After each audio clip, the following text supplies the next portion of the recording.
Okay, permission granted. May I ask Dr. Dan? Permission is done. Thank you. All right. All right, well, welcome everybody to the space. I am Dr. Jennifer Jones. I am a child of ABPsi, and I'm so privileged to be in the presence of such great, wonderful African minds and African psychologists. I joined back in 2000 and wow, I'm old. Okay, 2007. My first convention was 2008, and I have never left since. And it's a privilege right now for me to be able to pour libations to start the program. So in African tradition, we ask our elders permission to speak, and I will ask Dr. Duncan and Dr. Dan, do I have permission to speak? Yeah, of course. Yes. Thank you. So we pour libations in honor of our ancestors. It reminds us that we are not here just by our own, but we stand on such amazing and great shoulders. Those of us in the room and those of us who came before us. And so in this space, we call upon our ancestors to continue to give us strength, to continue to give us wisdom, and to continue to give us guidance that we do not only our best, but the best for our people. And what I would like us to do right now is to call upon our ancestors, living and who have passed, who have made an impact to our lives. So feel free to unmute and say those names. It's Gordon. Ruth Green. Yopia Jackson. John Willie Dorn. Nancy Franklin. James Phillips. Rain. Alexander Phillips. Rosa McQuilla Gray. Teresa Treadwell. Naeem Akbar. Dan Williams. Duncan Walton. Linda Swift.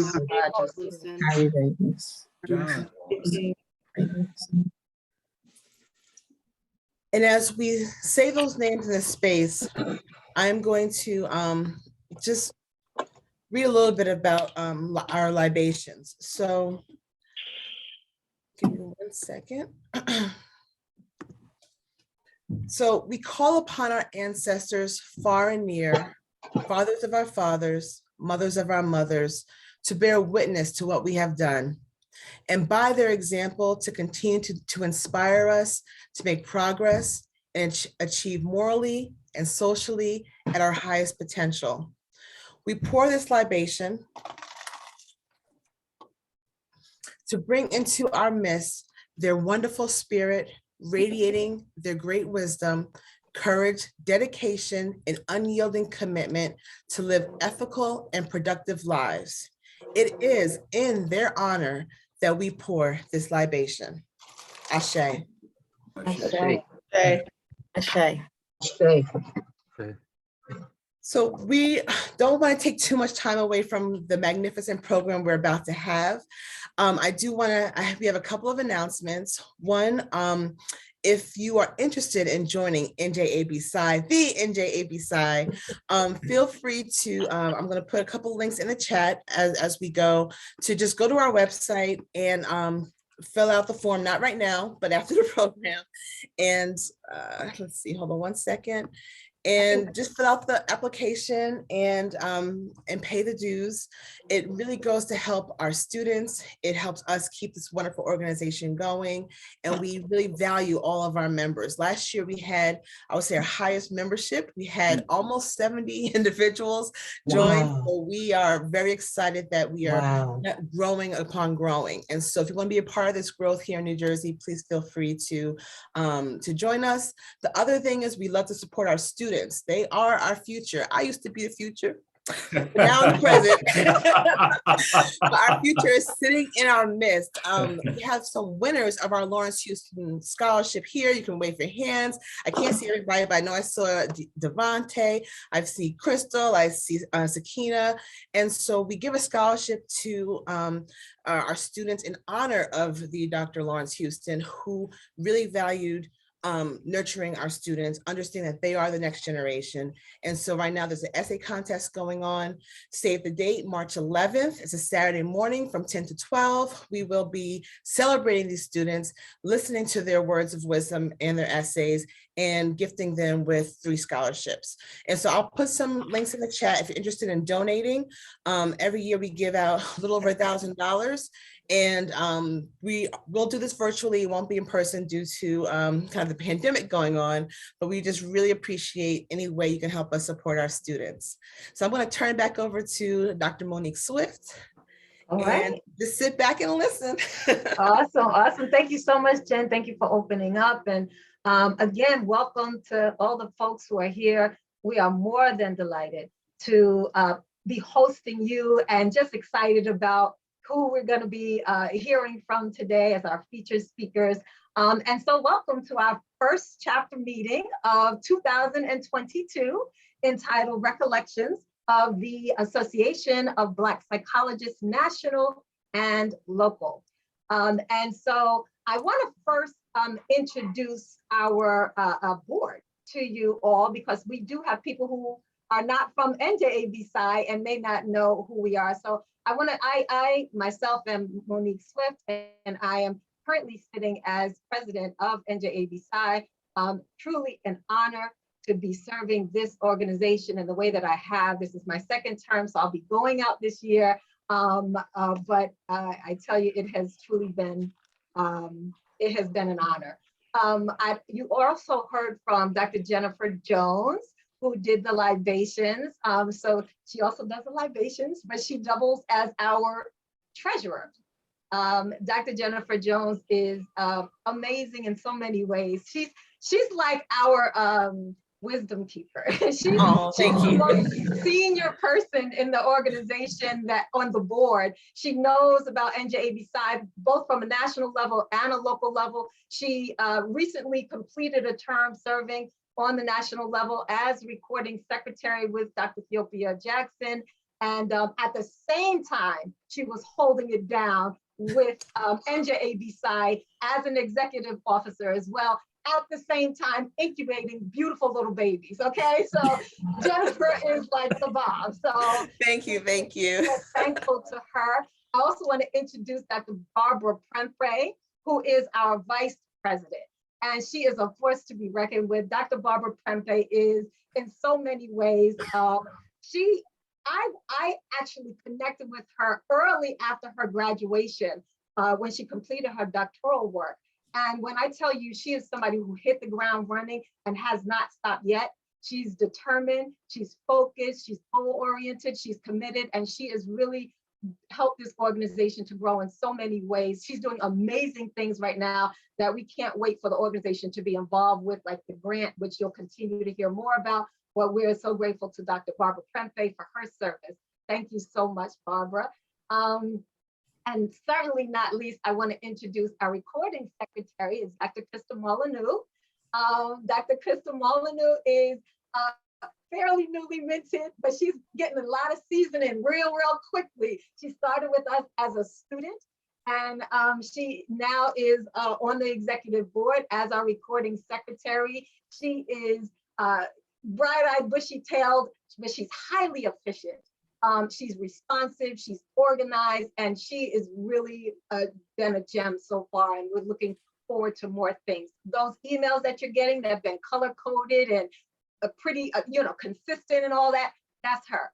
She's on it. So this is the team, and of course, this team doesn't even exist at all without the brilliant members of ABPsi. So I just want to take a moment and acknowledge all of the members that we have here that most have been longtime members of ABPsi before many of us have been of the board. So we want to acknowledge you and thank you for keeping this organization floating, for supporting us as we do the work that we do.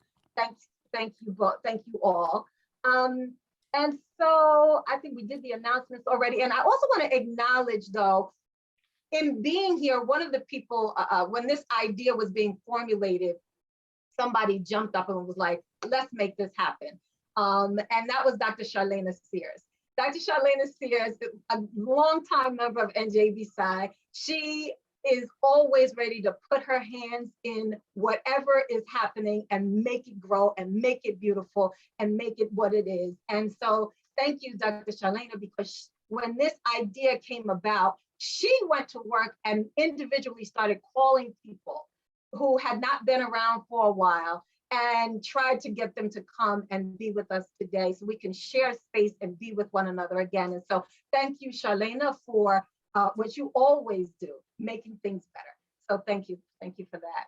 And I think that was all the acknowledgements. So I wanted to just give a little bit of a brief intro before passing it over of how this came about. So if I were to capture this event today in a very succinct way, I was thinking about this, and what came to mind was the Sankofa Adinkra symbol.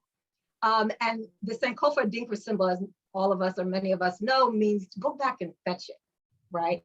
Go back and fetch it. And it additionally holds the idea of reclaiming something from the past that aids you in moving forward into the future.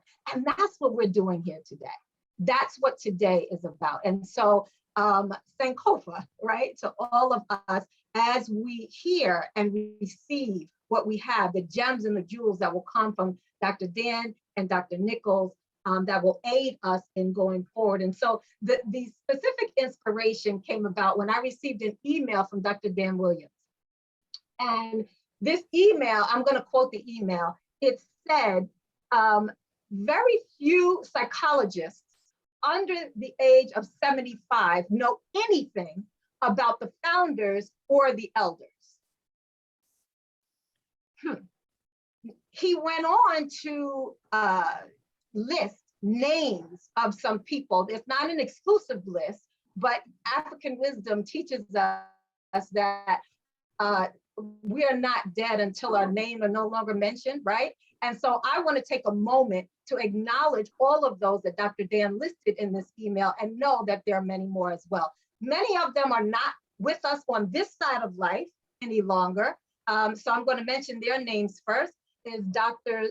Robert Williams, Charles Thomas, Robert Green, Reginald Jones, Anna Jackson, Joseph White, Joseph Awkward, Thomas Hilliard, Robert Guthrie. And that's the end of those who are no longer with us. I'm happy to lift their names, but then there were those who are still with us. I'm missing one. At the time of the writing, let me just mention, Dr. Harold Dent was still with us when this email came, and may God still be pleased with him, but he was listed as well, and he's now one of our ancestors. But Dr. Dan also mentioned Dr. Aubrey Esofri, Dr. Wade Nobles, Dr. Marimba Kelsey, Dr. Naeem Akbar, and who we have with us today, Dr. Edwin Nichols. And again, this is just a few of so many that have are foundational to the organization, that have put into this organization, that have lifted this organization, and on whose shoulders many of us do stand today. And so I'm happy to lift and elevate their names. But when I received this email, I don't know the tenor in which he said it, but to me, it felt like a call to action. To me, it felt like a directive from an elder that, hey, if this is missing, we need to figure it out. We need to do something about it, right? And so this is how this came about. We exchanged emails back and forth, and we determined that it's high time before we create space for our elders to share so that we can receive. As we were going back and forth, there were others that he mentioned that he would love to have joined us. One of those was Dr. Edwin Nichols, and Dr. Edwin Nichols, he was glad to receive. Did we lose him? I think he was glad to receive our invitation today. So if he got bounced off, I guess he will be back. But with no more from me, it is now 4:21. I really like to shift the program over and introduce our first featured speaker, who is going to be Dr. Dan Williams. And Dr. Dan is going to share in an oral history, but I just want to share a little bit about who he is if you don't know who he is. Dr. Dan Williams, a diplomate in clinical psychology. He's a tenured faculty member, having taught both graduate and undergraduate psych courses. He's ran a thriving private practice for many years, of course, has since retired. He was not one of the original founders of ABPsi, but has certainly been in the, the making of ABPsi really from its inception. And he's really given his lifeblood and love to the organization from the very beginning. He's served as national president in 1980. He's an elder and lifetime member of the Association of Black Psychologists. Dr. Williams is also a founding president of the New Jersey chapter of the Association of Black Psychologists and a 3-time president of the New Jersey chapter as well. He continues to be an active and ever present, and when I say ever present, he doesn't miss meetings, right? He's always present. He's a force, always guiding and holding us at every turn. Naturally,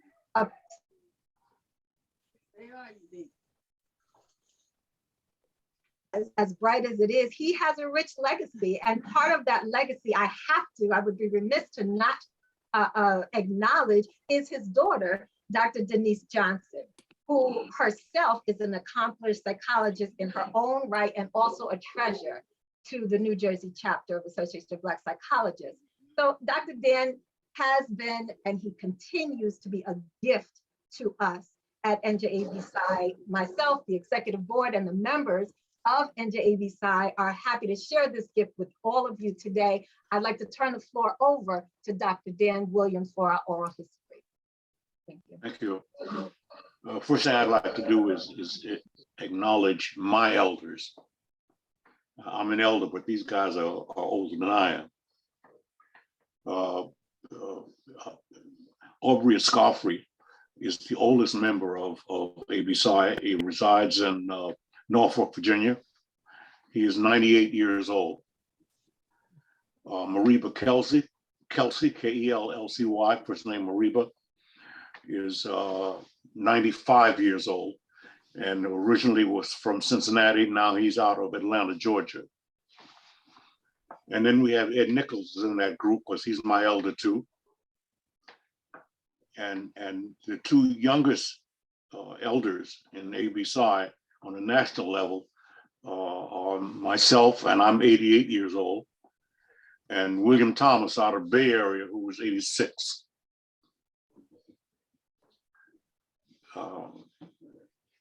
There are, I'll give you a brief bio. I got a PhD from St. John's University in Long Island. I was in the first class to go through for the PhD, and I got a PhD in 1968. I was licensed in 1972. I got board certified in clinical psychology in 1977. I have a master's in school psych and a PhD in clinical psych from St. John's. I was in the, it's very tempting to state, although I'm tired of hearing it, that I was the first Negro, because we weren't Black then, to get a PhD in psychology at St. John's. I don't think they've had too many since then, but I was the first in 1968. I have 3 books I think that I would recommend that you read. If you have not, our own Larry Houston's book is, I think, a fantastic little book, Psychological Principles of the Black Experience. Larry was a full professor at Trenton State, and he came to Rutgers in the Africana Studies department as an associate professor. They would not give him full professor. Had he been white, he would have gotten full professor. And the one thing that sticks out in Larry's book to me, if you haven't read it, is Larry got his undergraduate education at Howard. When Larry was at Howard, the chair of the psychology department was Cecil Sumner. Cecil Sumner was the first Black to get a PhD in psychology in this country in 1920. He was the chair of the psych department at Howard University from 1928 to 1954 when he died. And there were very few psychologists Black psychologists who know about him. Most of the young Black psychologists refer to Joe White, the late Joe White, as the father of Black psychology in this country, and nothing could be further from the truth. The father of psychology was Cecil Sumner. Robert Guthrie is a fantastic book. His book covers most of the Black psychologists except Duncan. Duncan should be in there, but he's not in there, who got their PhDs prior to 1960. And Duncan got his PhD in the mid-50s, 55, 56, first Black to get a PhD from Adelphi, which is one of the more famous graduate schools of psychology that had a psychoanalytic orientation. Robert Williams' book is I think some of you have a copy of that. That is a listing of the psychologists who were active in ABPsi and who got PhDs after 1960, from 1960 not to the present, but it's beginning of 1960. And it's a tremendous book. It's too bad it doesn't have pictures. Guthrie's book has pictures.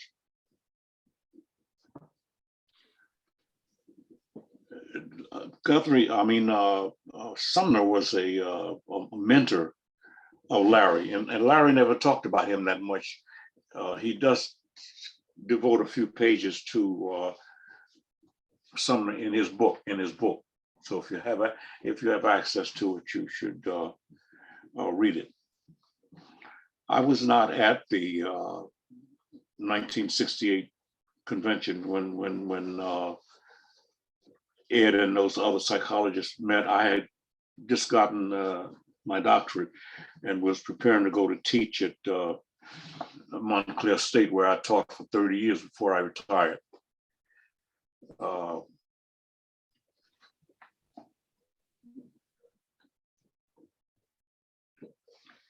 The first convention, I'm hesitating because if you look at the list of people who attended that first meeting, that caucus at the APA convention, and Ed knows more about that than I do, but there's a long list of Black psychologists who were at that meeting who have since dropped out of view. We don't know what happened to them. The second, we used to piggyback on APA convention because a lot of the psychologists, the people for whom they work, would pay their way to the convention. But in 1969, there was a seismic action at the APA convention, and that centered around a young graduate psychology students who felt that psychology as it was taught in school was irrelevant to the Black experience. And the two people who started talking about this probably first were Charles Thomas at UCLA and Gary Simpkins. Gary Simpkins was a student. The three students who were most active in upsetting the APA was Gary Simpkins, our own Philip Raphael, who is in San Diego now, who's an elder, and Jim Dobbins, who is a retired professor from Wright State in Dayton, Ohio. I got a personal communication from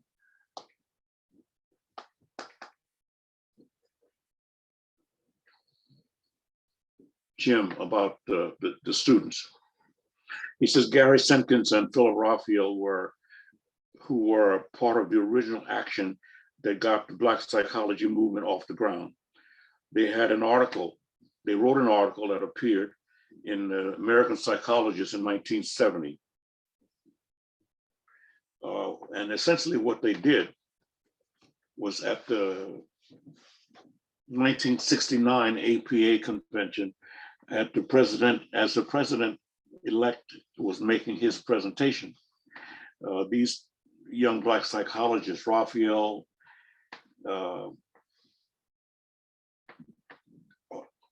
Simpkins, and got up and took the microphone and were criticizing APA for not being as relevant as it ought to be to the Black experience in this country. And that was got a seismic response from the audience. That was the beginning of the conversations between APA and Black psychologists about course content and graduate studies in this country. The first convention of ABPsi was held in 1970 in Washington, D.C. At the Pitts Hotel. And those of you who heard me talk about it before, I said the hotel was the Pitts. But it was such an exhilarating experience. It was held at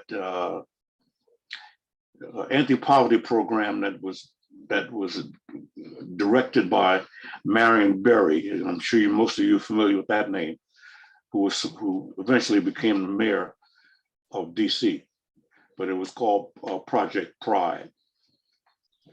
And we had our meetings there, and the APA sent some spies over to see what we were doing. They heard we were in town, and the young Black graduate students put those spies out of the meeting. I might add also that the Black Student Psychological Association, you should read about that if you find anything in that 1970 American Psychologists really were the catalyst for the formation of ABPsi. They were as militant as the day is long, felt that psychology as a course of study was totally irrelevant to our experience as Black people. The first chairman elected at ABPsi were co-chairs. Robert Green, who was Dean of Urban Studies at Michigan State, and Robert Williams, who was on the faculty at Washington University in St. Louis.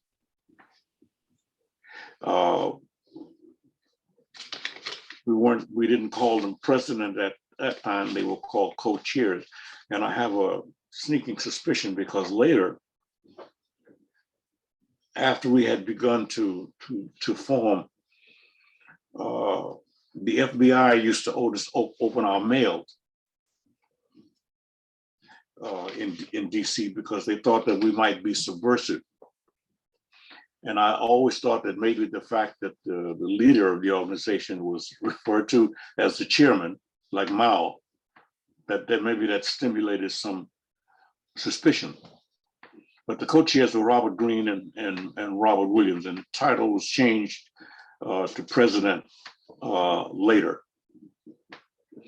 BSPA was a very active group of young people. They're kind of elderly now, all retired. Phil Raphael is in San Diego.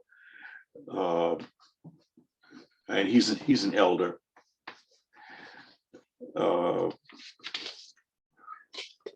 And the other two are retired. The ladies in the beginning, there were three women who really did all of the work for ABPsi. Three women. There were Ruth King, Ernestine Thomas, who was in California, and Coppock. And they did all of the work out of their homes in DC.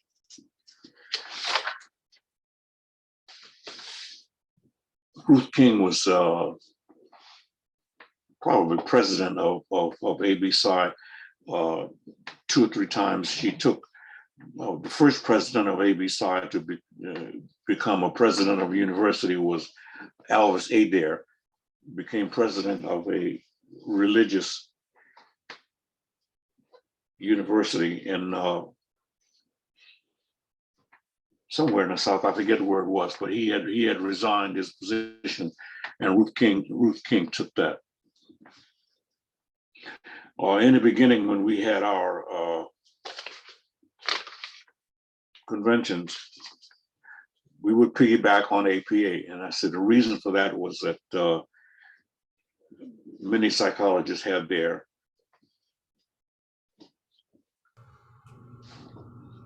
expenses paid by their organization, so that was the way to get there. The first call that we had to do something about problems in the community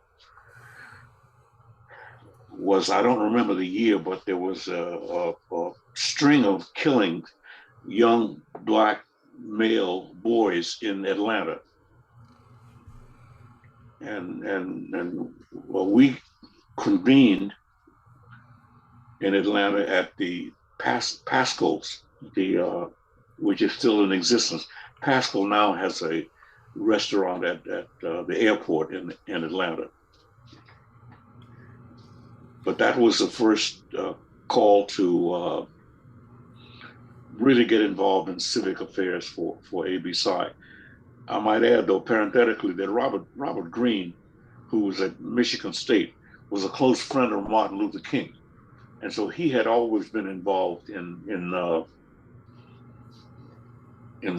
civic disorder and demonstrations and all of that, probably before and while he was dean at Michigan State.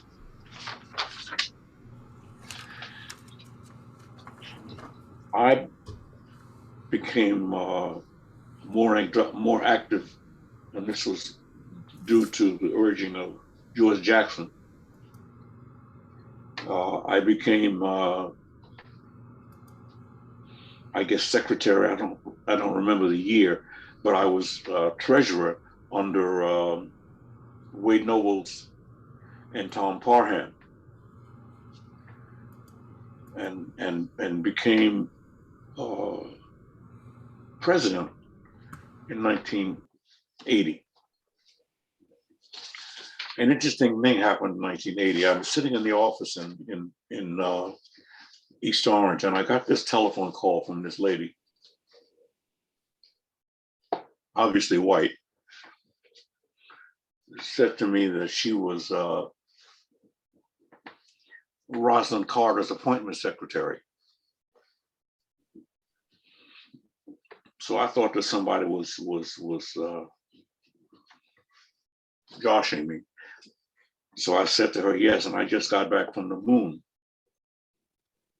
And I hung up on her and decided to call her back. And you can get the White House on a telephone call just like you can get any place else if you call. So I called, and the lady said to me that she probably would have been surprised, as I was surprised, if someone had called and said that they were the personal secretary of the president's wife. But anyway, they took my social security number and my wife's social security number, and they checked us out. probably took them 3 or 4 days. I got a return phone call, and they extended an invitation to come to the signing of the 1980 mental health bill. And that signing took place at a mental health center in Virginia. And that was interesting because we went to that, and the country was still concerned about the safety of Edward Kennedy. And so we were at this mental health center in Virginia, and this, all of a sudden, this helicopter landed on the lawn, and then another one, a second one landed on the lawn. And what they had done, they had a guy who I guess looked somewhat like Kennedy, who went first to make certain that everything was all right, and then Kennedy landed. And this was a big affair at this place in Virginia. The following week, they had a social at the White House. The Carters didn't drink alcohol, so there was no alcohol served. But they called me, told me where to park, and what gate to proceed through getting into the White House. And when you go there, the Secret Service, if you're invited, has your name on a list, and they've already checked you out.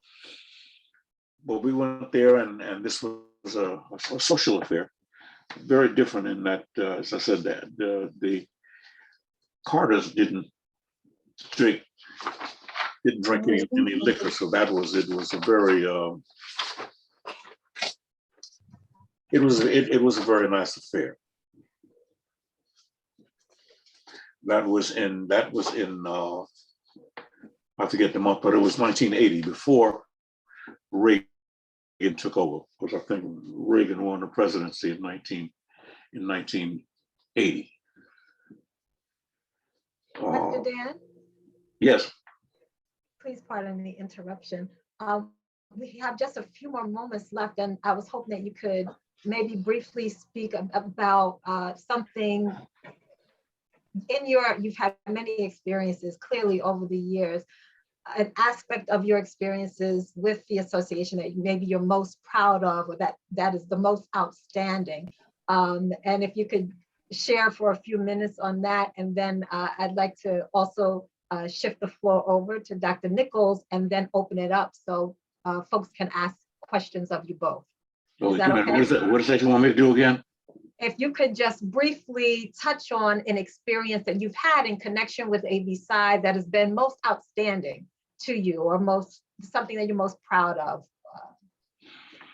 Well, there were two. Well, certainly being invited by the Carters was a recognition of really ABPsi. I don't know how they heard about it, not me personally, but the organization. Also, and two other things I did in 1980, which are highlights of my career. I went to Cuba. In 1980 as a Black psychologist representing ABPsi. And that was interesting because I always wanted to know how Castro had treated Black Cubans. I saw a lot. It was enjoyable. I could not interpret what I was seeing because I couldn't speak the language. But looking at it, it was interesting. There were things that were integrated, Black and white Cubans. And as I say, I couldn't get too much understanding of that because I couldn't speak the language. But that was interesting. The other highlight of my time in those years was 2000, going to Ghana for the convention. That was just so fascinating. I don't think anybody who ever goes to any country in Africa and comes back as ever the same. Ashe. You can say that again. We went Thank you. to, they had, the Ghanaian government had taken in Osajivo in Nkrumah. He'd gone to Lincoln University in Pennsylvania, and they had brought to Ghana his room, his bed, his everything he had in his room. They bought and set it up in a museum in Ghana, and it was so fascinating. We had a lot of our meetings at the University of Ghana, and it was such a unique position. We went to the castle, Cape Coast, and down in the dungeon where slaves had been put on a ship after they went through the gate of no return, and I felt I could literally hear people crying down in the dungeon. It was such an experience, but I don't think anybody, I'm sure some of you have been to Africa, and you know it's true that if you go, you're never the same when you come back. Yes, indeed. I had been baptized in white psychology. That's what I was pursuing prior to my involvement with ABPsi. And it was just so different, you know. So that was the highlight. We came back, George Jackson became president of ABPsi, I think in 1974. And after the 73 convention, we came back to New Jersey, and we wanted to, thought we ought to do something in organizing in the state. And we got Duncan involved and some other people.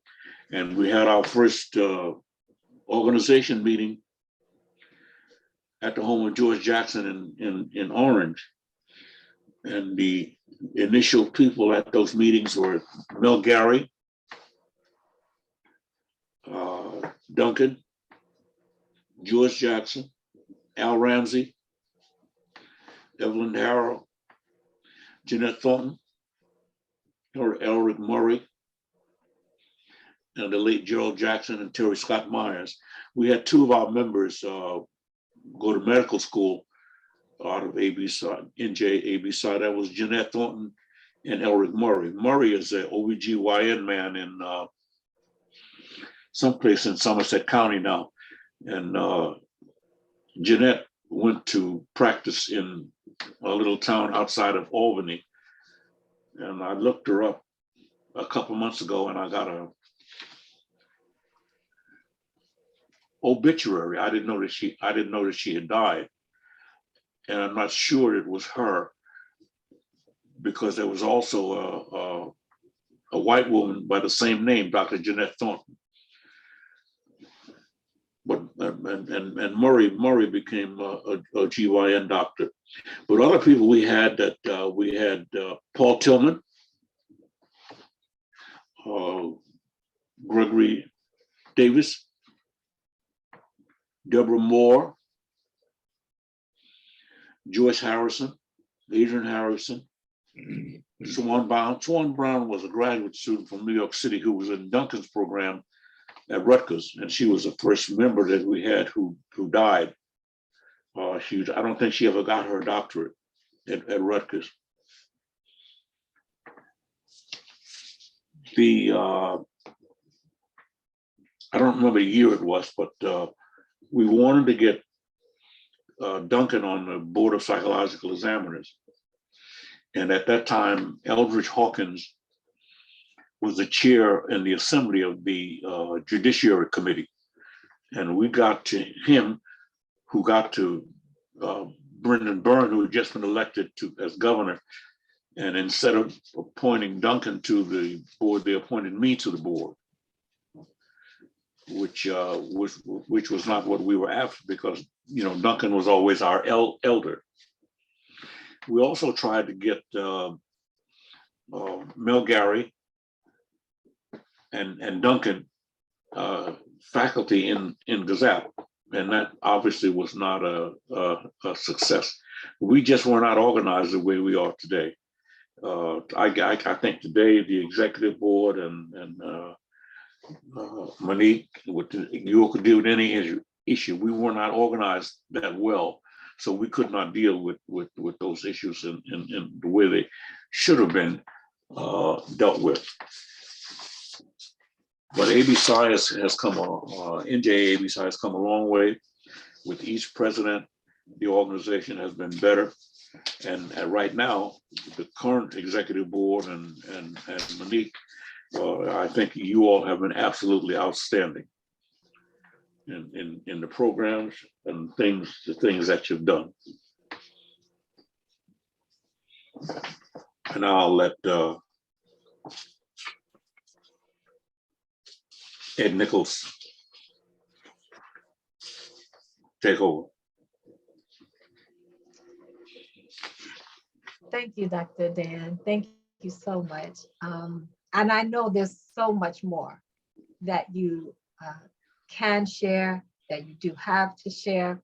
I love to hear you tell the story about, the takeover. I can remember the first time I heard you share that at a dinner we were having, the Lawrence Houston dinner. And I was just like, oh my God, this is for me. I love it. But thank you for sharing and always wanting to share. Dr. Dan is not going anywhere, so I'm sure many of you may have questions, things you want him to elaborate on. So he's going to come back after Dr. Nichols shares a bit with us of his experiences. But first, I'd like to kind of introduce him. I must say this is a personal treat for me to introduce Dr. Edwin Nichols because I can recall when I first heard him speak, I did not know anything, believe it or not, right? I did not know anything about Dr. Edwin Nichols. I went to a conference, and this was in Virginia about only 6 years ago. I'm still relatively new here. And I went to one of his workshops, and I was completely captivated by how he presented and all that he had to share. There was so much. And he's kind of one of those people who you can sit at his feet, right? And just listen to him, and you'll never want to get up. So I'm so happy to be able to have him here with us today and to introduce him to us. So Dr. Edwin Nichols is a clinical and industrial psychologist. He's also the director of the applied behavioral science firm called Nichols and Associates. He was educated in Canada, Germany, and Austria, where he received his PhD in psychology and psychiatry, cum laude.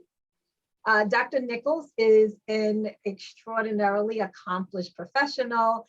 He's the first Black Center Chief at the National Institute of Mental Health. His national and international industrial organizational work has been guided by his hallmark paradigm, which is entitled The Philosophical Aspects of Culture Difference.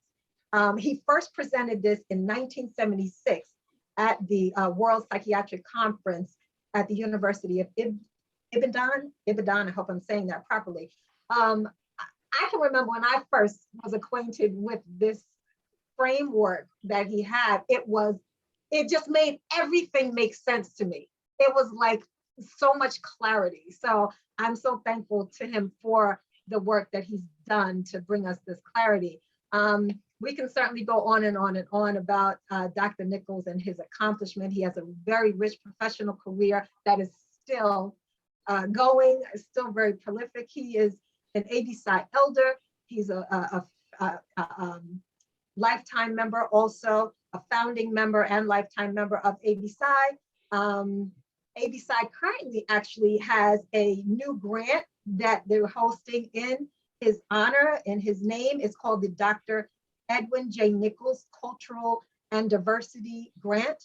The link will be put in the chat. So please, if you can donate, check it out, donate to that grant. We would really appreciate that. And so no more from me. This is again my honor to introduce to you all Dr. Edwin Nichols, who will share with us a bit of his personal accounts, and then also hopefully give us a little guidance for the next generation of psychologists that are coming about. So I yield the floor to Dr. Edwin Nichols. Thank you very much.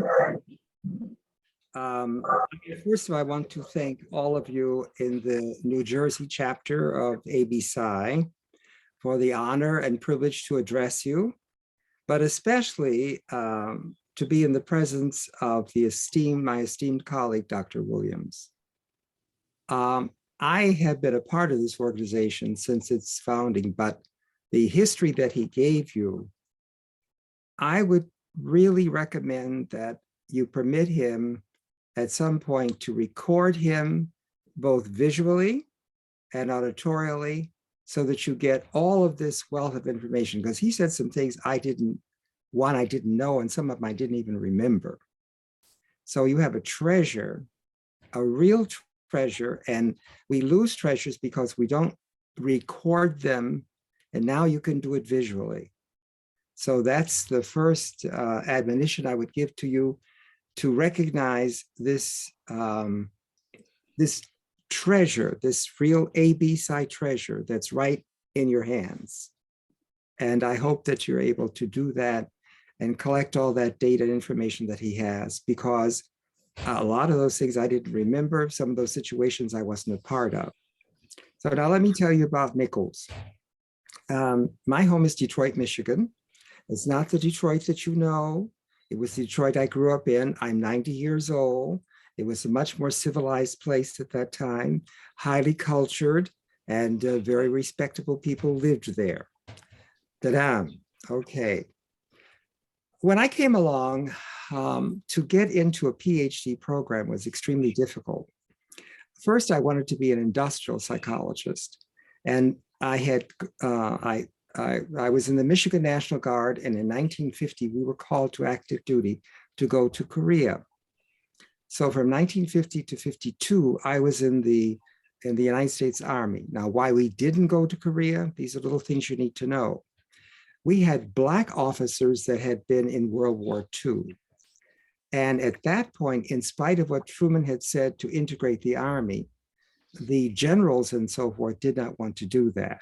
One of the things is, the reason we were saved from going to Korea, and I say it just like that, we were a combat engineer battalion, so we could build bridges and airports and everything.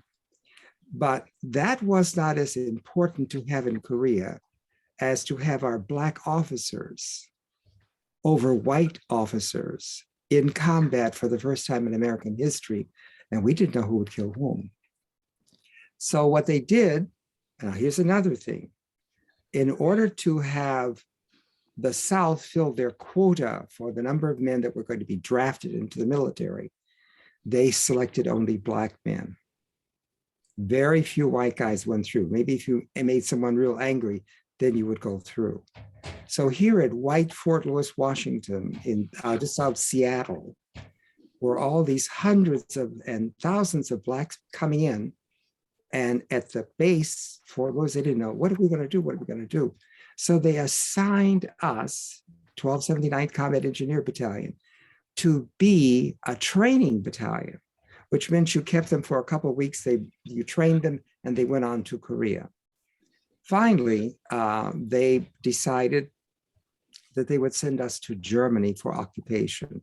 And of course, we all cried that we had to go to Germany instead of going to Korea. You can hear me crying now. But we were very happy to be in Germany. The only thing we had to occupy there were beer gardens and lots of other places that will not be discussed at this time. Okay, we had a ball. But we did do very important things. We built airport facilities. They really weren't airfields, they were soccer fields, because people needed things in Germany. We had the equipment to do it. And instead of calling it a soccer field, we said, we're taking off a slice of this mountain to build an airstrip so planes can land, which was justified. And in 1952, we built a treadway bridge across the Rhine River that was faster. I mean, we did it faster than any other group of people have done it, even to today. So that's Black troops with Black officers, and that's my pride. Now, when I come out of the Army, I go to across the river to Canada. It was a Catholic men's college called Assumption. I went to school there. Now I'm ready to go to graduate school, and I want to be an industrial psychologist. University of Michigan, Michigan State both had graduate programs. It was at that time a terminal master's degree. Now in the North, we don't tell you, we don't want you here and we don't have you here. They thought they're so gracious. They'll say something like they put impediments in your way. So to get the master's degree at that time, you had to have a one-year practicum in a company.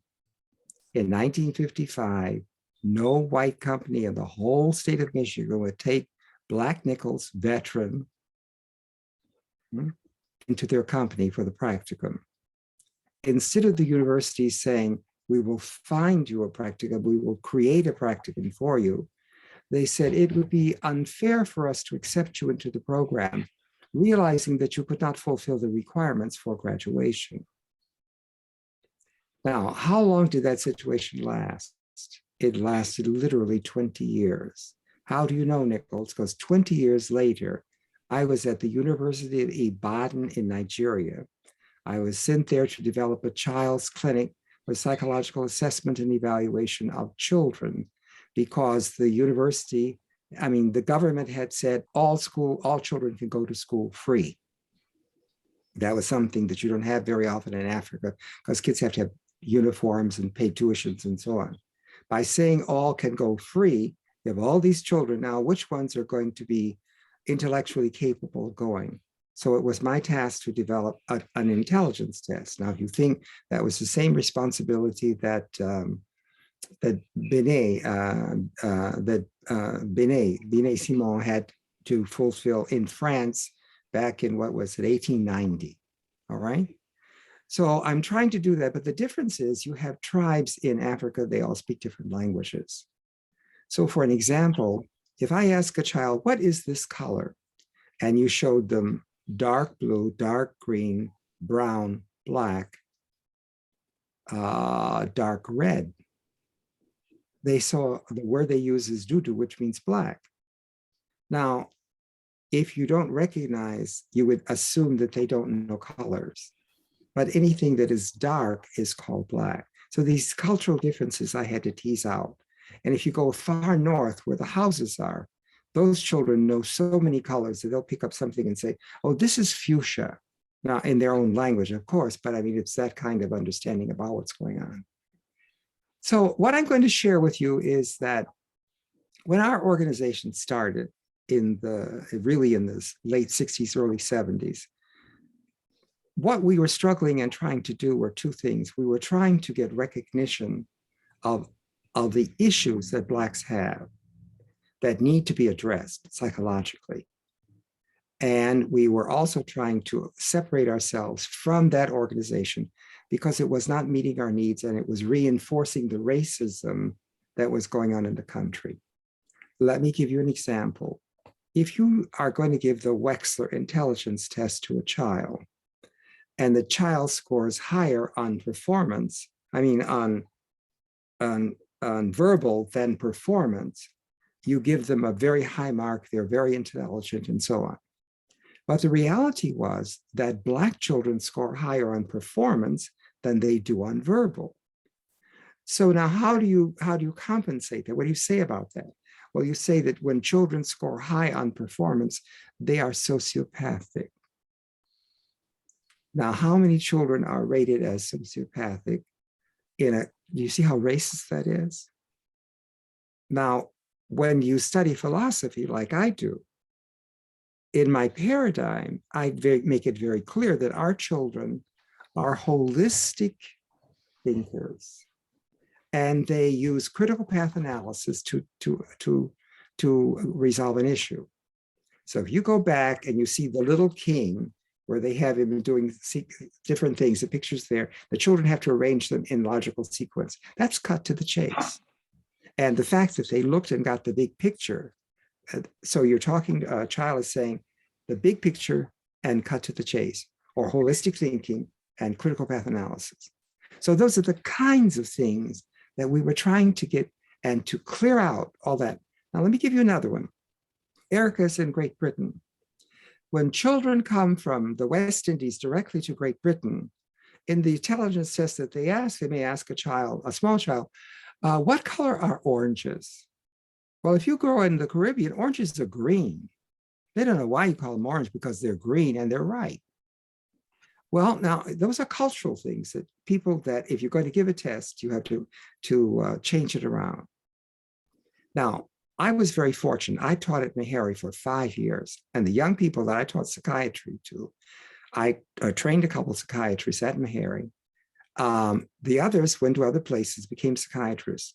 And in 1969, they're the ones who went to the National Institute of Mental Health and said, you've got to hire some Black people. And of course, I had prepared them for what would be the next question. Well, we can't find any. Now, I didn't know what they would do after that because I had prepared them for that, but I didn't prepare them for what they were going to do. They said, we know you can't find any, and we're going to all the national meetings for social workers, psychologists, psychiatrists, and we're going to select a cadre of people that are qualified, and you will pick from that list. Well, they called me. I was in Cleveland, Ohio at the time, and they said, Dr. Niels, we want you to be on the committee to go around and look for qualified people. I said, oh, well, that would be good because you can get out of Cleveland, even in the wintertime, which is a treat. So about 10 minutes later, they said, no, we want you to apply. I said, apply? Yes, we want you to apply because you have all the papers. Well, okay, let's go through the papers. All right, I go to École des Assumptions in Canada. I go for my master's to Eberhard Karls Universität at Tübingen, Germany, where Hegel went to school. And I graduated from Leopold Franz Universität in Innsbruck, Austria, under Kohler with a cum laude. So now how many other papers do you want? All right, and I'm licensed. Okay, now I go, and what they do, see, this is what you need to know that we can only tell you. I left and flew from Cleveland, Ohio 5 times to be interviewed. And each time they were trying to knock me off, so they wouldn't accept me. The last thing that they did, and this is what gets niggled, everybody has their point of no return. I don't like to be credentialed. Don't go trying to credential me and you don't know what you're credentialing me, and I can't deal with that. That's when I lose it. I'm in Bertram Brown's office and a man walks in and he introduces me. He says, oh, this is Herr Dr. Plaut. And Herr Dr. Plaut comes over and extends his hand and he says to me in German, Guten Tag, Herr Dr. Nichols. Wir gehen zu Mittagessen zusammen. We're going to lunch together. I said, this freut mich, makes me very happy. Thank you. Now, here's a man who's speaking German to me. But the thing about German and German grammar, if you don't know German grammar, in about 2 seconds, we know you don't know German. And that's the part where the evil Black, you know who she is, comes out in me. I go down the hall with him. I hear the grammar and little things mixed up. I said, you're not German. He said, no, my parents were German, and my parents are German. And I had German in a couple of courses of German in college. That's what he's telling me in German. And I said, well, why are we speaking in German to myself? And then it hit. He's going to credential you in whether you can speak German or not. Oh, you have not known the monster that can come out of Nichols. There's no Christian charity left. Okay. We go down the line. He doesn't even know all the vegetables in the German word for the vegetables in the cafeteria line. And then at the end, I say to him in German, oh my goodness, I forgot my flatware. Would you please pass her to me? Now you have knife, fork, and spoon. He may know Gabel, Messer, Löffel. He may know those, but whether it's Mr., Miss, or it, who am I talking about when I say pass her to me? His first choice was wrong. I said, not nicht den, sondern sie, not it, she. He passes him to me. I said, oh, sie. And then he realizes 2 out of 3, you got one more chance. So now he goes into this tirade to please explain to me what you would do if you were in charge of child and family mental health. Well, I now give it to him. And at one point he says, I don't understand. He says that in English. And then I up the German. I know he doesn't understand because I give him vocabulary he has never heard in his life, give him the verb at the end, and he's just kind of looking like this. Now, I share that with you because these are the things that you will encounter. These are the things we encountered as we push doors open to be in places that make it now open for you. All right? Now, when I went to an IMH, they finally said, okay, and they were going to give me a center, child and family mental health. But child and family mental health had no money. See, you have the program, the responsibility, but no money. Money was way over here. I'm over here. So I insisted that they send the money to me. Now, how did I do that? The people I was working with, I knew at the top how they argue an argument. They argue using the Talmudic method, which is Rabbi so-and-so said this and Rabbi so-and-so said that, but Rabbi so-and-so said this and Rabbi so-and-so. So you can argue and you can never win because there's some other piece of evidence that they can pull out. Being from a good Catholic school, I used St. Thomas Aquinas' method of argument, and they couldn't defeat it. Now, here again shows you how things you have to fight against. Now, you think I would win because they couldn't defeat the argument. No, I was at a center level. There's the division level here. This man was in an acting position as division head. And this group is the director's office. They said to this man, if you want to be the director of this division, withdraw his document from us so we don't have to answer it. So he withdrew it and they got it and they didn't answer my correspondence. Now later I was able to manipulate and get money. Now, you're going to face situations like that in all these different things that you go through. And I'm sure that Dan can tell you a lot of things that he's gone through. In terms of the organization, we had some problems that still kind of linger, and Dan won't tell you, but I'm going to tell you. We had some issues that dealt with how Black are you? And you know, this is like, well, you went to school over there. What do you know about Black and so forth and so on? So I just simply said, my mother's father was a slave. How Black are you? So that kind of cut that. And Nichols has a tongue that just can be nasty at times. So I keep it back with Christian charity. But the other thing is there were other people that, you know, Dan was talking about the number that came in and then they left for some reason or other. It was because of two things. One, you're not Black enough. And the other was, well, you only think European because your training is European. Well, what other training was there? We hadn't developed a Black psychology by then. So there are a lot of people that could have made a contribution were pushed out on those two things. And then later on, we had something like an East Coast, West Coast rivalry that went on from time to time, which was unfortunate. And some of the things that were developed, and one of the very important things that was developed by Dan, okay, somebody said, oh, it isn't meeting the standards of today and we want to change it and do it. So what they did was instead of talking and making this thing work, they just cut it out. And now, are they going to replace it with something? It took 5-6 years before they tried to replace it.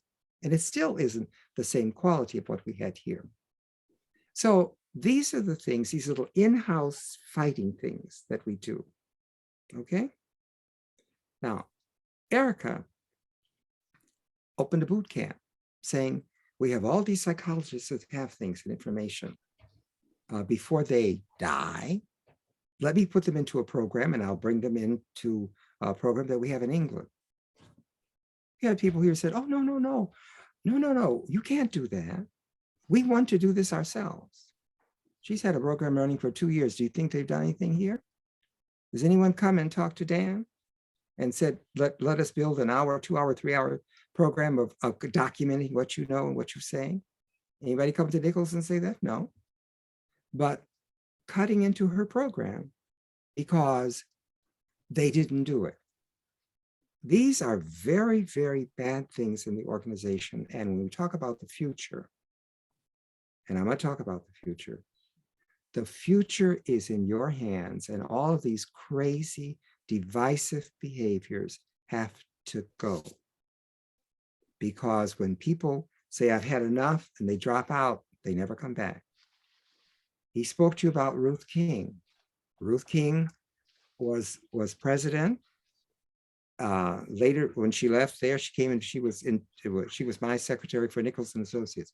Excellent work, excellent person. Now, let me tell you what happened with Ruth King. If you're going to have a national conference, you can't wait. When the national conference is in July, you can't be April or June trying to get the hotel spaces together. She would write letters. She would call to all the people and go, please, please, please, do you accept this? And then you didn't hear anything. They didn't answer. Couldn't get them on the phone.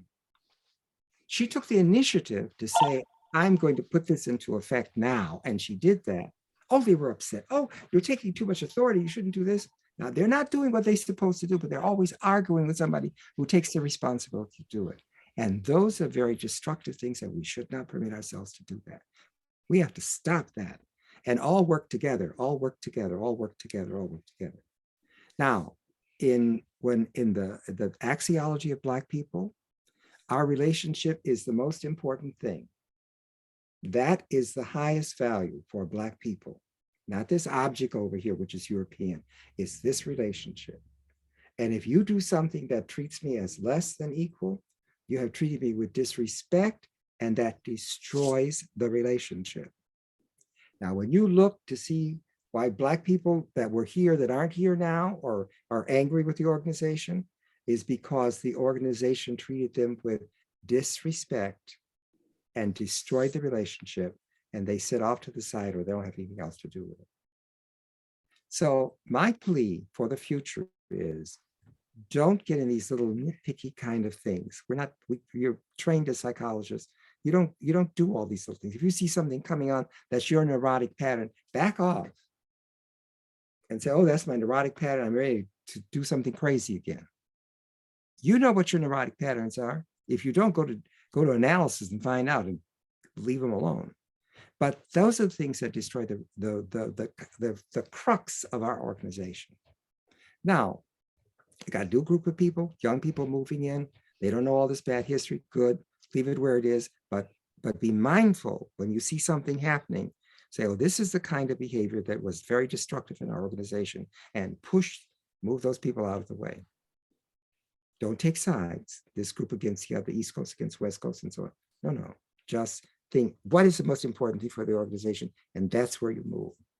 Now, in terms of what is a future for ABPsi, and there is a future, we have to, as psychologists, understand how Black children learn and insist that we develop teaching methodologies to teach our Black children. Let me give you an example. I know I have a short time remaining. I want to give you this example. Leroy, you know when he's Leroy, when he's Black, yes. He's 8 years old in the 3rd grade. He has a white teacher that's 28 years old. She's taught 2 years or maybe 3. All right. In this class, there are white kids in here too. So what happens is she teaches a methodology that whites understand. She says, good morning, boys and girls. Today we're going to start our new unit. Well, in philosophical terms, the unit is the object for the week to learn. I'm going to give you a series of exercises. These are parts that become the whole. That comes from Democritus, atomic thinking. Little parts become the whole. That's how they teach. All right. And I'm going to give you a part each day, Monday, Tuesday, Wednesday, Thursday, Friday. And in each part are elements that you can count and measure. They're called exercises.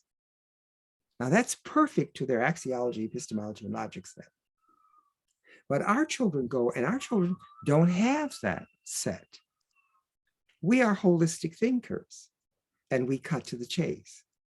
Now, Monday morning, part A, Tuesday, part B, Wednesday, part C. And Leroy says, but teacher, I don't understand. Oh, just do the exercise, you'll be fine. The test comes, 80% pass, 20% fail. Guess where Leroy is? Now, 2/3 of the way into the semester, he begins to realize that she's giving me part A. It's only a part. A to him was the big picture, was the whole thing. He was trying to do all these things with A, and the next day he gets a B, and next day C, and he's trying to deal with these as wholes because he's a holistic thinker. Finally, he recognizes that these are just little parts that you put together to make the whole. Well, he turns in his assignments, everything is fine. Now, what is the first thought of the teacher that 2/3 in the way, all of a sudden he starts getting 100% on his homework, 100% on his tests? It's obvious to all of you that he must be doing what? Cheating. Now, if the highest value is in the relationship, and she stands him up in front of the class and says, why are you cheating? He says, I'm not cheating. Yes, you are. She's treated with what? Then tell me how you got the answer. Well, at 8 years old in the 3rd grade, he can't say I use critical path analysis and holistic thinking, unless of course he's one of Nichols' children. Oh, dear. Okay, now let's look at that and see what it is. At the end of the textbook, teachers are told how many steps it takes to solve the problem. And we do more steps than are necessary, because I have grandchildren in China and they do it much shorter problem solving than we do.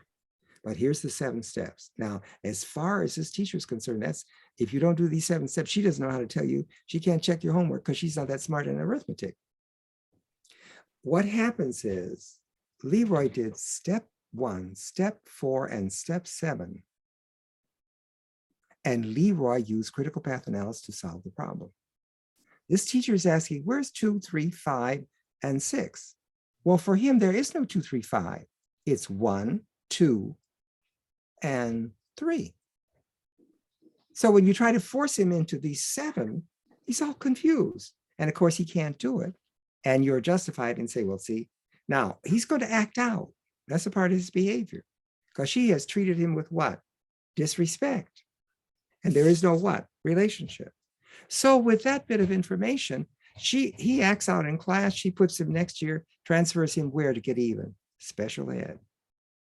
When you go to the prison, 3 out of 5 or 4 out of 5 Black men that you see in prison had been in special ed. Now, give them a full psychological battery. They should never have been in special ed. So my challenge to you as Black psychologists of today and tomorrow and the day after, please begin to find methods by which we can teach our Black children so that they can do what is necessary to move into all the educational fields that are necessary in the future. Maths and so on, computer, that's all the world of hand things and shoveling out, that's gone. Machinery is going to do all that. And if we don't begin to think in terms of cognitive thinking, cognitive ability, how to teach methods that are compatible to being Black and Black children, we will lose that generation. And that responsibility falls on us as psychologists. Thank you very much. I really appreciate you having given me the opportunity to be with you and to share. So thank you. Wow, amazing, amazing. Yes, I know there are probably many of you who have lots to share and ask and say. Please, Charlena, anybody who may have any questions or comments for Dr. Dan and Dr. Edwin Nichols, please feel free to share now. But let me thank them both first with a nice round of applause. Thank you, thank you, thank you. Amazing. Amazing. Elder Charlena? Williams and Dr. Nichols, I am so full. I am inspired by everything that you said. By your greatness, and by that I mean your transparency, I mean your humility, I mean your compassion, I mean your self-awareness, your grace, your grit. your stamina, the fact that you are still here and sharing these stories. As someone who's caught between, the sandwich generations, I am wondering whether or not and this is for everyone, whether or not we have opportunities for we have a serendipity opportunity, that organizationally we are a North Star. I personally, I hate it when we get divided against each other.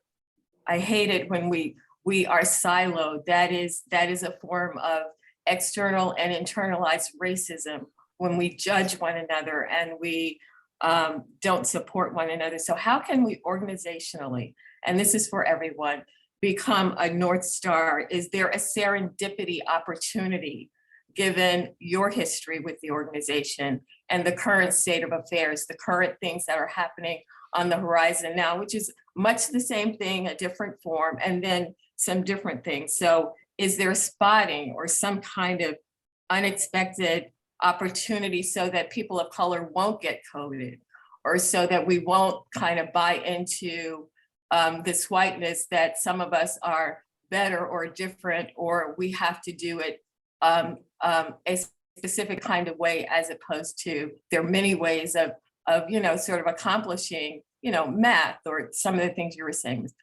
Dr. Nichols. So what are the serendipitous opportunities that we have now, using everything that we know from our past history and the current history and state of affairs? Okay, thank you very much for your question. The way you do things like that is you look to your elders. And right on this split screen with me, you have a treasure. He has gone through all of these different things that I've talked about. He has experience in it, and he has developed ways to survive it. And I would say for the New Jersey chapter, that's the person you want to go to and spend some time with. Now, you don't have to make public service announcements about it, but you all need to get together and look at what he's accomplished and how another group of people destroyed it. And you see, once you learn the technique of how they did it, then when you see that coming back again, you're ready to push it out of the way and to kill it. You have to know the process by which they did what they did. Okay? And he can tell you. I'm very upset because he's bleeding. His nose is bleeding. And I don't know what's going on there, but that's got Nichols like scared to death. But that's the one you need to go to, because he has experience where he has done all these. You see, I always do things outside. I don't do things inside. I do things for the organization, but I do them outside. He's been I've never been president. I've never been in any of the offices. I'm a distinguished professor, distinguished psychologist from the organization, and I'm very grateful for that. But all my things have been outside. I've done things outside. When they were talking about the intelligence test and so forth, the way I got it, Nichols can play snob. You have no idea I can play snob. Oh, my nose gets so thin and sticks up so high. So let me give you an example. They're always talking about the intelligence tests, that Black children just can't do them.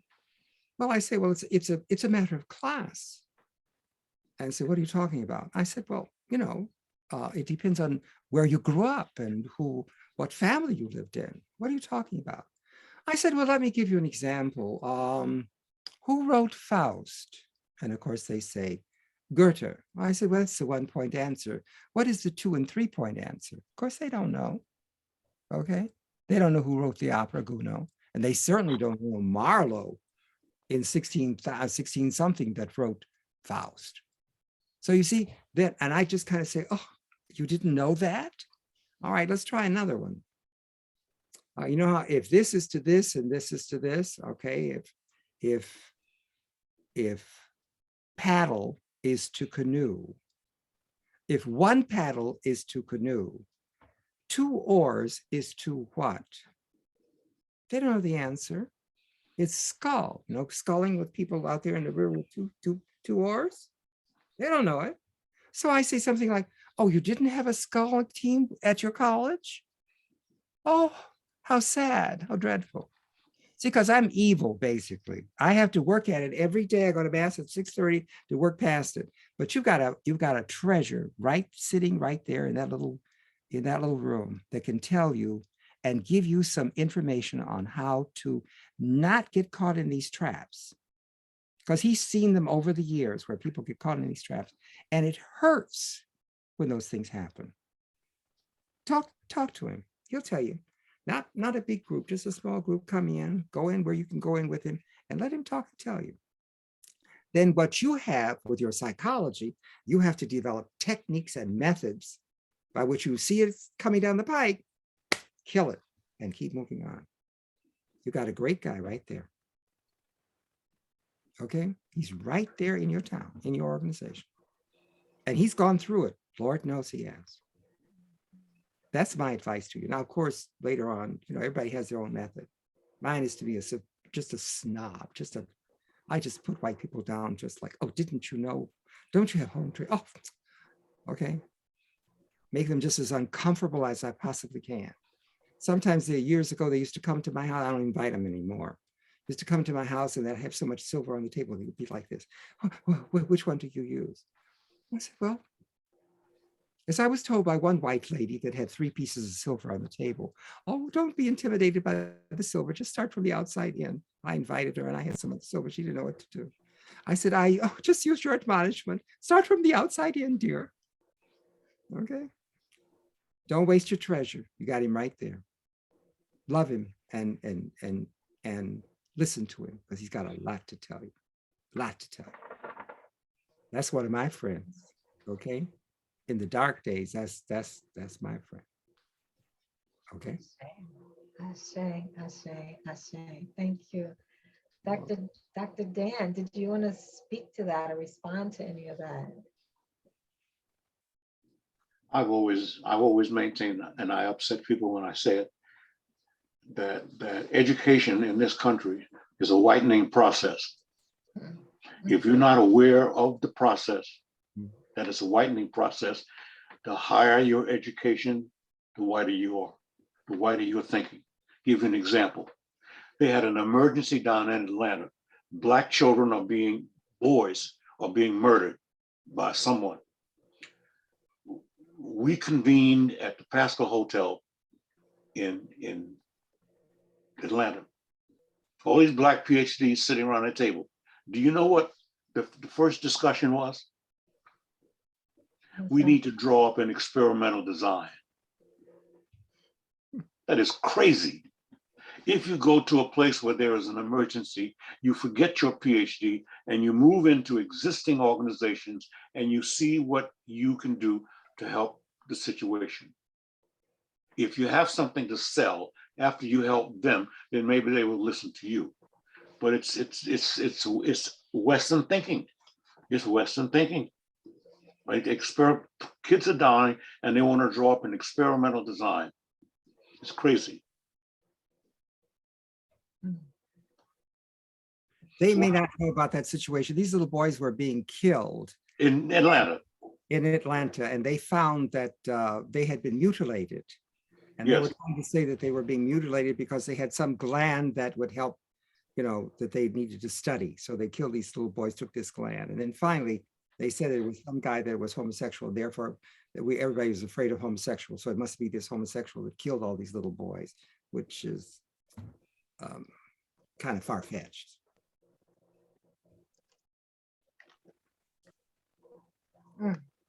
Anyone else? Other questions? Please feel free. I can't see everyone on the screen, so just raise your hand and then you'll pop up. Or you can just come off of mute and chime in.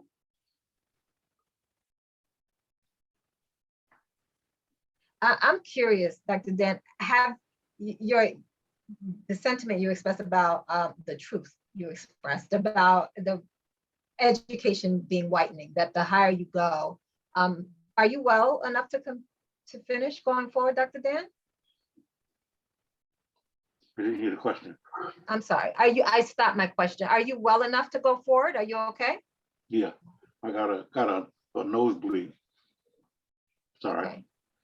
If you need to step away, please. We don't want to burden you. That's all right. I was just taken in what you were saying about education being a whitening process, and the higher you go, you know, and most of us sitting here have terminal degrees, right? Have you noticed that being an issue within ABPsi at all throughout your journey with ABPsi? See, I don't, it's always been my opinion that any Black psychologist who plans to go out and work needs to have some sort of a relationship with a Black psychologist who has more experience and talk to. You're not going to, you can learn from a Black psychologist that which you cannot learn from white supervisors. White supervisors can't teach you anything about Black people, nothing. And most Black psychologists go out and begin to practice and work with Black people, and sometimes it's very tragic.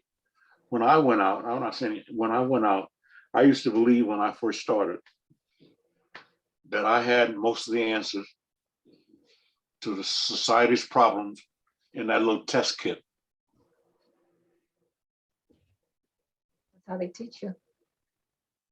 And I had Black students, and I should say though, probably the most significant thing I did that I didn't mention was teaching graduate and undergraduate courses at Montclair State. Black students would ask me, "Why are you here? What's your goal? What are you teaching?"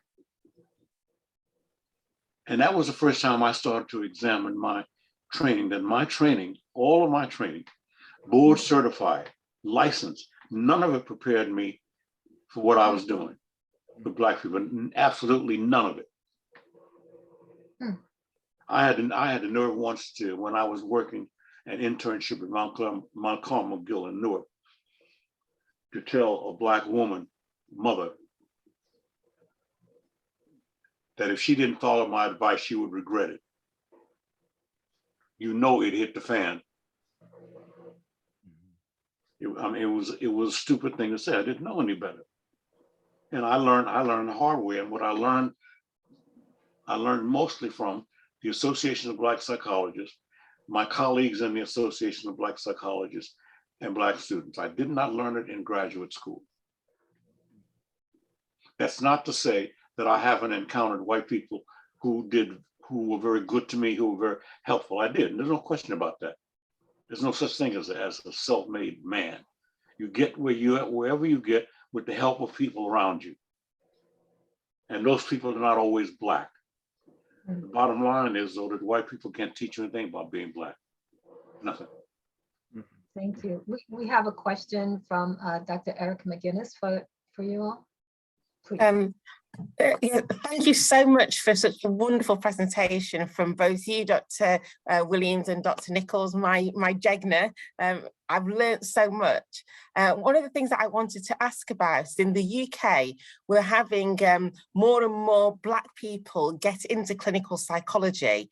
That's a difference because a generation ago, Black people weren't being accepted for clinical psychology training, but eventually we're there now. The question I'm asking is, what can we do to make sure that they complete their training? Because I'm anticipating the next problem is going to be that they don't finish their training. And that's the story that isn't spoken about.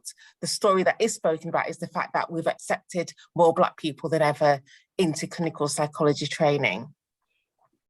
Great, thank Okay, what I'm very proud of, when students are trying to do their PhD and they're running into trouble with their committee or their board, particularly with the professor, every time they turn it in, they say, you know, do this, you change this, or something like that.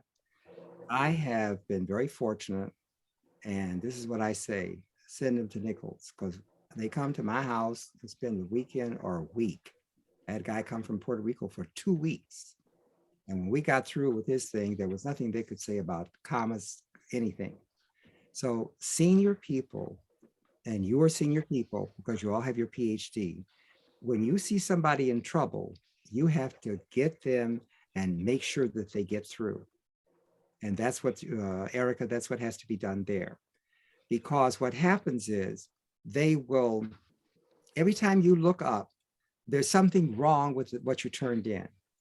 And I tell people, look around as you get into your department and figure out who is going to be there long enough for you to get through in terms of your dissertation. That's number one, because you want people leaving, you have to start all over again. Number two, how many people have they actually gotten through the PhD program, as opposed to one person sitting over here and they never got anybody through, or they didn't help anybody through. You don't want them, and you don't want those people on your committee. The other thing is you have two faculty members that are fighting each other, they hate each other. You only want one on your committee. You don't want them both, because they will fight each other through you. They'll fight each other through you. I experienced that at the master's level. In Germany, the master's is an oral. We had an he wasn't an ex, he was a Nazi till he took his last breath. And then we had another guy who was never a Nazi. And the two of them fought each other through me. The Nazi asked, what were the issues in reparations after World War I that created the issues in Germany? And I started to list them, and this one started screaming and saying, this was not the responsibility, blah, blah, blah. And they were fighting each other. And here was poor Nichols. I had like a disassociative thing. I was like way up in the air looking down, poor little Nichols being bombarded. So each one of you, you've gone through it. You know what it's all about. Get someone who is not making it through, or get them before they start making it through, to guide them so they don't make the mistakes and they don't get caught in traps. So if you see one, teach one. If you got people in graduate school and you know they're Black and they're needing to get through, then become a mentor or JECNA, whatever it is, for that person. You see them at least once a month to talk over what they're doing. And if there's some area that they're in that you're not familiar with, we got enough people there in the New Jersey thing, pull another sister or brother in and say, look, we got to work with this guy, make sure this girl makes it through. And that's how you do it. And there'll be fewer people in Great Britain that you'll have that, because there are fewer people Blacks with a PhD. And one thing that I discovered in the dark ages, I didn't have anyone to talk to. I knew about Duncan, but I hadn't met him. So I had nobody to turn to. And I learned that going through the PhD program at St. John's, that part of the process is political. Who are the kingmakers? There you go. So when I got an advisor going through that program, I selected the man, I got to him, who turned out the most PhDs in the department. There you go. And when you got with Dr. Clark, it was not if, it was when. And nobody else in the faculty department crossed him. So I had smooth sailing. I had access to this man all the time. I would have done better had I had someone like Duncan to talk to, but I didn't know anyone. So I had to learn the politics of the department, and I knew how to maneuver in the department. I knew who the kingmakers were. For example, I went to the guy who was a little nerd who taught experimental design. Told him what I wanted to do. Told him how I planned to do it. Asked him what he thought of my design. He gave me the feedback. I followed what he said. I eliminated him as a critic in my orals. He was not a critical. I mean, he sat there and didn't say a word, because the design that I was using, he suggested that I use it. So the race for the doctorate is not always to the most intelligent. It's to the person, the mature person, who knows how to work hard and maneuver in the department. You can be a straight A student all your life in school and fail in a doctoral program because you don't know how to maneuver. And no matter what you know, There's always someone who knows more than you. No matter how bright you are, there's always someone who is brighter than you. And my attitude has always been this: I can learn something from a fool, if nothing else, then how not to be a fool. Ashe. Thank you, Dr. Williams. We have another question waiting for you both. Yolanda? Good evening, everyone. First, I'd like to say I was able to get through the Rutgers program because of Duncan Walton. He was our model, and there are a few of us online who can attest to that. So we're very fortunate to have Duncan Walton as our leader who cleared the path for us to get through the arduous process of getting that paper done. So I wanted to just thank you publicly, Duncan. I'm so happy to see you. It's Yolanda. He's looking like maybe, ooh. Anyway, we all change. But I also wanted to ask this question. I was reading Dr. Guthrie's book, Even the Rat Was White. And it was very interesting to me to see so many illustrious figures at the founding of Black psychology, the early days. And what's interested me is that it was at the time of a lot of different revolutions going on in our country. We had a lot of strong male leadership in Black psychology. And I'm wondering, what is it that can be done now to bring more males into the field? It seems to be a turnover. We have a lot more females in psychology and professional counseling and Black social workers. I used to be a part of Black social workers in New York, and it was male dominated and led. So what happened to that force, and how can we turn this field back into the hands that would interest more Black males to be interested in psychology?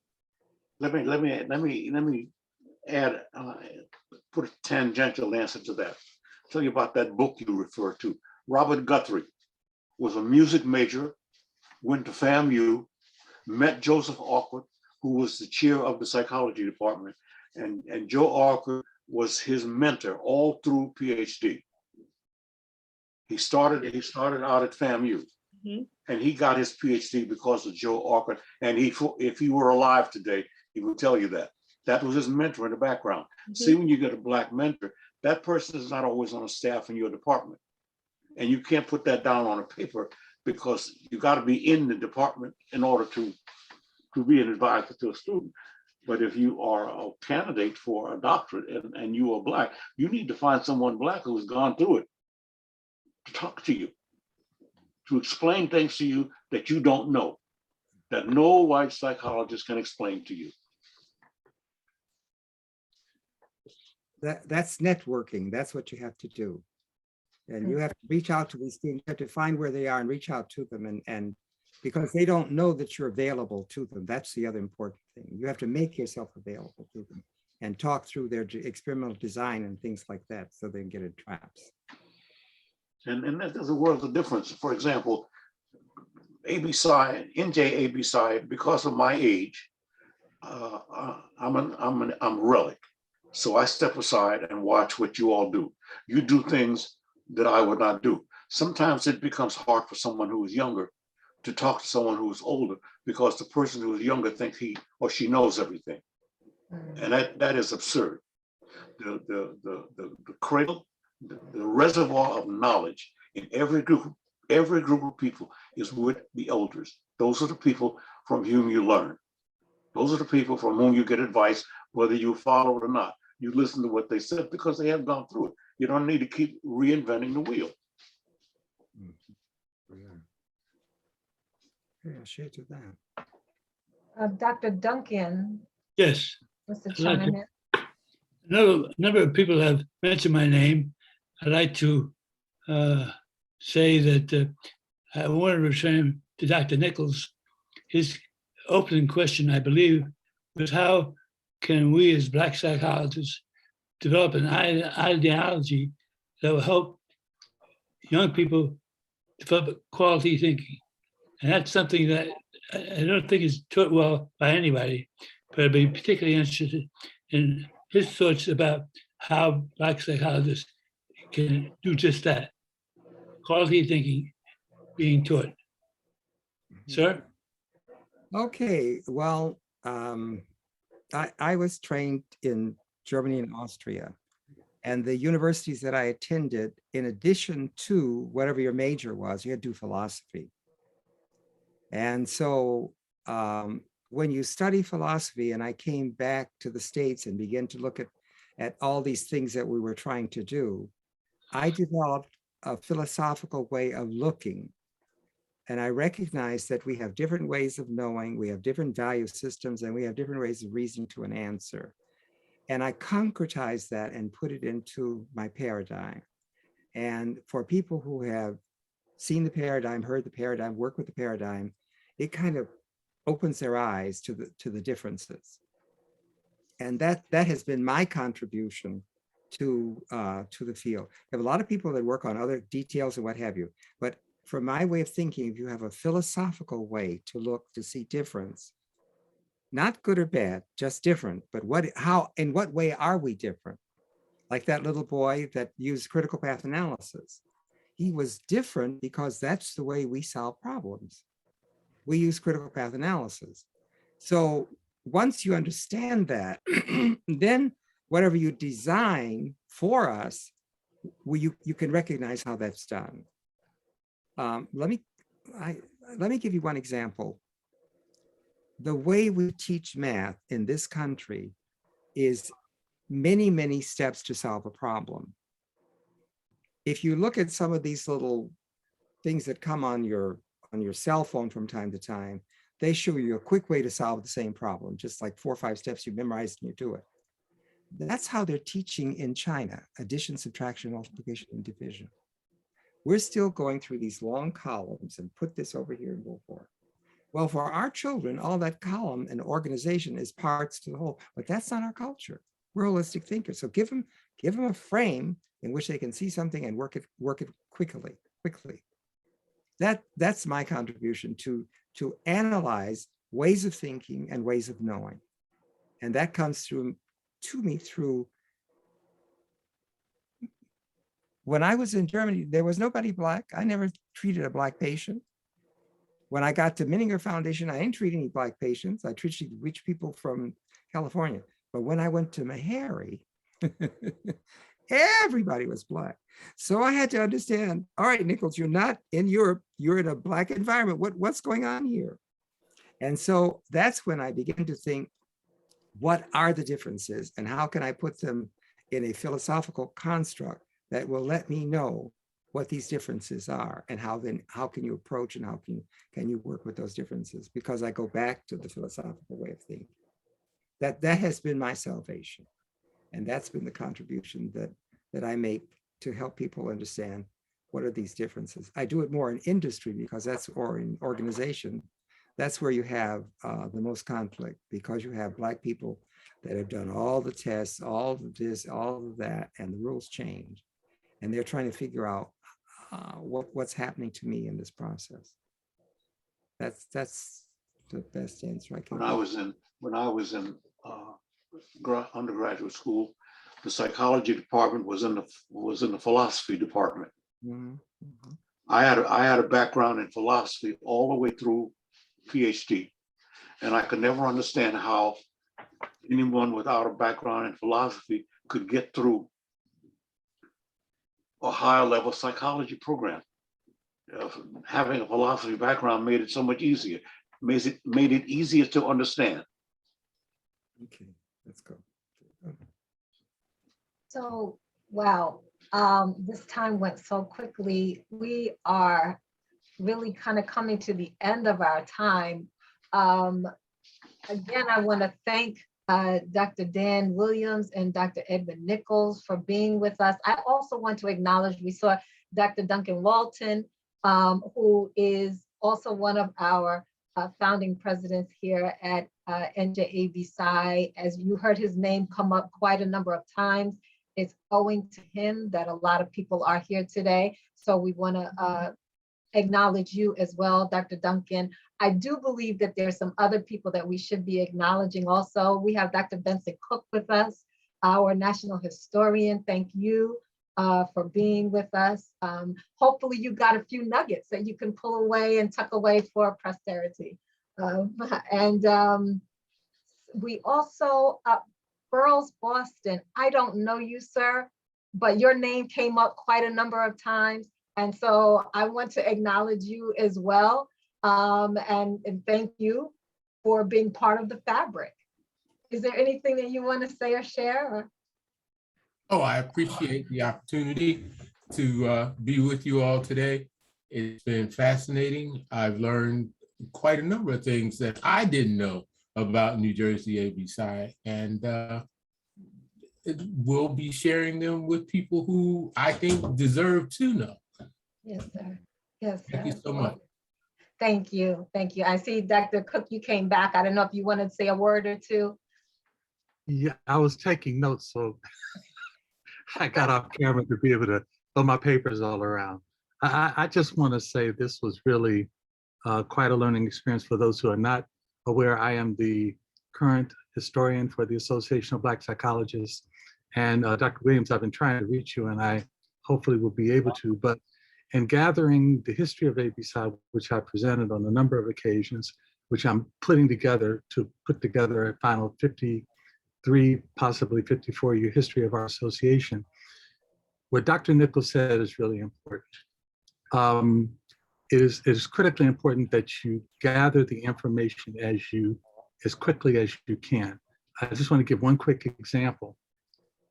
When we were in Cleveland, Ohio, for our convention, this was around, I'm thinking 2007, possibly somewhere around there. I remember I was having a conversation with Dr. Asa Hilliard, and we had a great conversation during lunch, and we would always bring information that neither had seen. And at the end of the conversation, I said, man, I wish you had recorded this. He said, well, don't worry, when I come back from Egypt, we'll record it. Well, he made his transition in Egypt.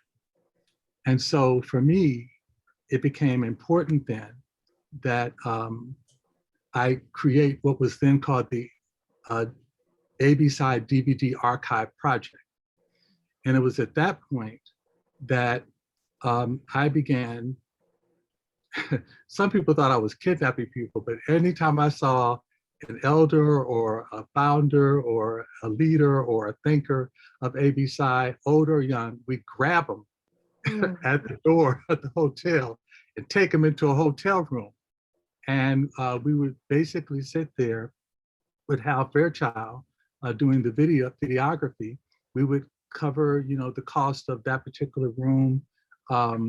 We had at that time a student, now one of our professionals, do the interviews, and we were archiving our information. And so now you look at those, many have transitioned, but we now have our historical information. So what Dr. Nichols is saying is important. I did see some put on some of the, I think it's from 2011 or whatever, the interviews with Dr. Williams. That's great. That's only a part of it. We need more. Only in defining our own reality, we have to capture that information. Nobody's going to do it for us. And so one of the things that I've been working on is a way to pull together all of the information for ABPsi. And that's a process I've been doing now almost 10 years. And so we've got it. We're trying to digitize it now. We're working contractually with an organization to make that possible.